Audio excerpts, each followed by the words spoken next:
लोकसभा चुनाव के लिए पहले चरण के नामांकन हो चुके हैं। दूसरे चरण की चुनाव प्रक्रिया प्रारंभ होने के बाद भी भाजपा फिरोजाबाद और मैनपुरी में प्रत्याशी को लेकर असमंजस खत्म नहीं कर पा रही है। भाजपा ने फिरोजाबाद को लेकर अपने पत्ते अभी नहीं खोले हैं। यहाँ तीसरे चरण में मतदान होना है। प्रत्याशी तय न होने के कारण भाजपा के कार्यकर्ता एकदम शांत बैठे हैं। वहीं सपा प्रत्याशी अक्षय यादव का जनसंपर्क अभियान अपने सभा पर है।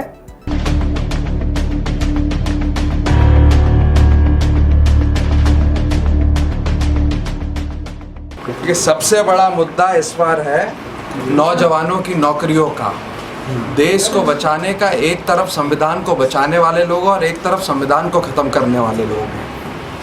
जो विकास समाजवादी पार्टी की सरकार में हुआ, उत्तर प्रदेश और फिरोजाबाद के अंदर वहीं विकास रुक गया। किसानों की आय दोगुना नहीं हुई। भाजपा के छूटे वादे, ये सारे मुद्दे हैं जिसको लेकर हम जनता के बीच में लाए। राजनीतिक गलियारे में चर्चा है कि वर्तमान में आवागढ़ के युवराज अमरीश पाल सिंह या वायुसेना के पूर्व प्रमुख RKS भदौरिया फिरोजाबाद लोकसभा प्रत्याशी हो सकते हैं। अमरीश पाल सिंह का कहना है कि वर्तमान सांसद चंद्रसेन जादौन का टिकट अगर पार्टी काटती है तो क्षत्रिय के तौर पर उम्मीदवार हो सकते हैं। वहीं वायुसेना के पूर्व प्रमुख रहे RKS भदौरिया के नाम की भी चर्चा है।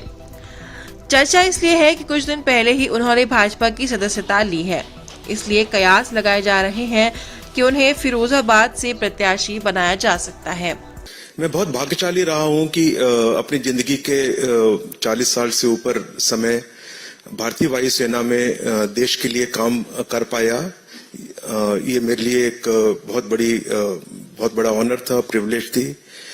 और इस दौरान आई थिंक सबसे ज्यादा स्वर्णिम समय वो रहा है जो कि पिछले मेरी सर्विस के अंत में 8-10 साल में जो इस गवर्नमेंट के पार्टी के नेतृत्व में जो कार्य और कठोर कदम उठाए गए भारतीय सेनाओं को सशक्त करने के लिए, आत्मनिर्भर करने के लिए, आधुनिकीकरण के लिए जो कदम उठाए गए, उससे हमारी सेनाओं में एक नया कैपेबिलिटी तो आई है, बट एक नया आत्मविश्वास और आत्मनिर्भर बनने का जो एक क्रम शुरू हुआ है, जो अब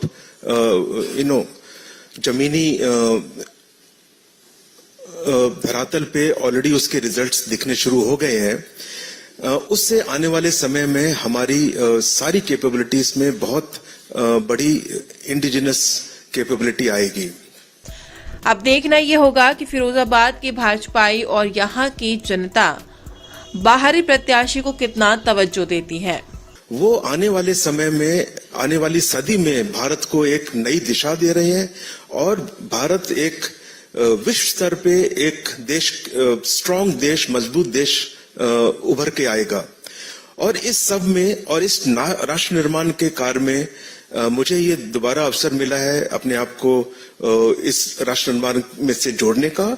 इसके लिए मैं सबका बहुत आभारी हूं और अपनी तरफ से विश्वास जरूर दिलाऊंगा कि इस राष्ट्र निर्माण के कार्य में सक्रिय रह के जो कदम अपनी तरफ से और जो कंट्रीब्यूशन की जा सकती है वो हर संभव प्रयत्न किया जाएगा।